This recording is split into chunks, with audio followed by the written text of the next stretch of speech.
Hello, welcome back to my channel.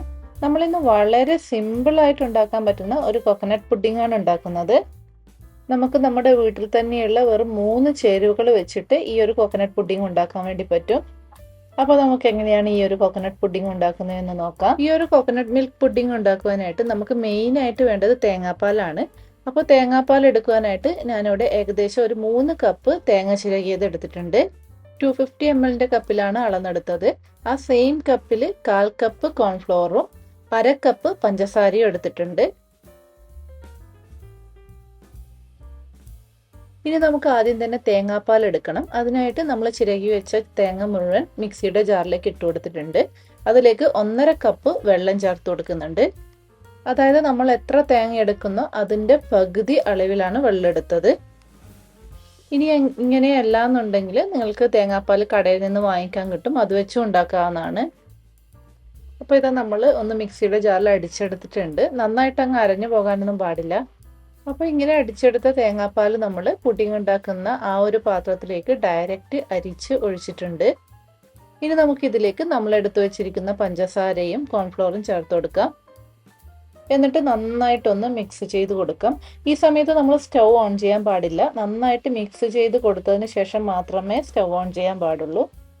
ഇപ്പോൾ നമ്മൾ നന്നായിട്ട് മിക്സ് ചെയ്തെടുത്തു കഴിഞ്ഞു. ഇനി നമുക്ക് സ്റ്റൗ ഓൺ ചെയ്യാം. ഇനി നമ്മളിത് കണ്ടിന്യൂസ് ആയിട്ട് ഇളക്കിക്കൊണ്ടിരിക്കണം. കാരണം കോൺഫ്ലോർ ചേർത്ത് കൊടുത്തത് കൊണ്ട് കട്ട പിടിക്കാനുള്ള ചാൻസ് ഉണ്ട്. ലോ ഫ്ലെയിമിൽ ഇട്ടിട്ട് വേണം ഇതുപോലെ മിക്സ് ചെയ്തെടുക്കാൻ. ഇപ്പോൾ ഇത് നന്നായിട്ട് തിക്കാകാൻ തുടങ്ങിയിട്ടുണ്ട്. അപ്പോൾ ഇത് ഈ ഒരു കൺസിസ്റ്റൻസി ആകുമ്പോഴേക്കും നമുക്ക് സ്റ്റൗ ഓഫ് ചെയ്യാവുന്നതാണ്. നമ്മൾ കുട്ടികൾക്കൊക്കെ ഉണ്ടാക്കി കൊടുക്കുന്ന കുറുക്കിൻ്റെ ആ ഒരു കൺസിസ്റ്റൻസിയാണ് വേണ്ടത്. ഇനി ഇത് ചൂടാറുന്നതിന് മുന്നേ നമുക്കൊരു സെർവിങ് ബൗളിലേക്ക് മാറ്റാവുന്നതാണ്. ഇത് നമ്മൾ ഈ 2 ചെറിയ ബൗളിലേക്കാണ് മാറ്റുന്നത്.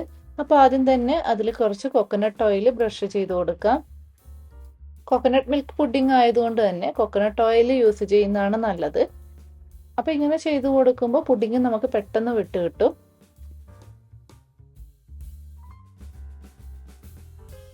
ഇനി നമുക്ക് ഇതിലേക്ക് ഒഴിച്ചു കൊടുക്കാം.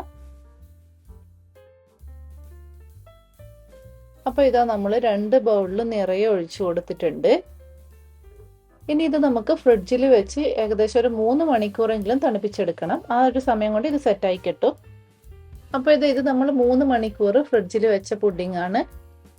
ഇനി നമ്മളൊരു സ്പൂണ് വെച്ച് ഇതുപോലെ അങ്ങ് ചെയ്ത് കൊടുത്താൽ അതിൻ്റെ മുകളിലത്തെ സൈഡൊക്കെ ഒന്ന് വിട്ട് കിട്ടും.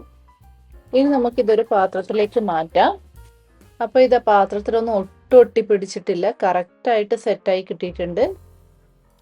അതുപോലെ തന്നെ ഇത് വായിലിട്ടാൽ അലിഞ്ഞു പോകും. അതുമാത്രമല്ല നല്ല ടേസ്റ്റുമാണ്. ആദ്യമായിട്ട് പുഡിംഗ് ഉണ്ടാക്കുന്നവർക്ക് പോലും ട്രൈ ചെയ്യാൻ പറ്റിയ ഒരു പുഡിംഗ് ആണിത്. കാരണം ഇത് ഉണ്ടാക്കാൻ അത്രയും എളുപ്പമാണ്. അപ്പോൾ ഈ ഒരു പുഡിംഗ് നിങ്ങളെല്ലാവരും ഉണ്ടാക്കി നോക്കണം. എന്നിട്ട് അഭിപ്രായങ്ങൾ കമൻറ്റ് ചെയ്ത് അറിയിക്കണം. അതുപോലെ തന്നെ വീഡിയോ ഇഷ്ടപ്പെട്ടാൽ ലൈക്ക് ചെയ്യാനും ഷെയർ ചെയ്യാനും സബ്സ്ക്രൈബ് ചെയ്യാനും മറക്കരുത്. വീണ്ടും പുതിയ റെസിപ്പിയുമായി അടുത്ത വീഡിയോയിൽ കാണാം. അതുവരേക്കും ബൈ ബൈ.